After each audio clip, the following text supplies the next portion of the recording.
अस्सलाम वालेकुम। अगर रोज़ेदार ज़बान से लिख कर, इशारे से या किसी भी और तरीक़े से अल्लाह ताला से, रसूल अकरम सल्लल्लाहु अलैहि वसल्लम से या आइम्मा अलैहिमुस्सलाम से कोई झूठी बात मंसूब करता है और वो अगर चाहे ये भी कह देता है कि ये मैंने झूठ कहा या वो तौबा तिल्ला भी कर लेता है, तो भी एहतियात लाजिम के तौर पे उसका रोज़ा बातिल हो जाता है।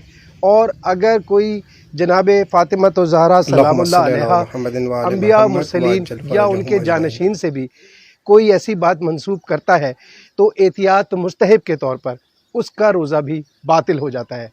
लिहाजा हम सबको बहुत एहतियात करनी है, वैसे भी आम हालात में भी बहुत एहतियात करनी है। किसी भी कौल को आइम्मा मासूमीन का हो, चाहे वो अहादीस हों, चाहे वो कुरान की आयात हों, उनको बयान करते हुए पूरी तहक़ीक़ के बाद बात करनी चाहिए, उनको कोट करना चाहिए। और उसके अलावा रमज़ान में ख़ास तौर पर, क्योंकि इससे रोज़ा भी बातिल हो जाता है, इंतहाई एहतियात की ज़रूरत है। शुक्रिया।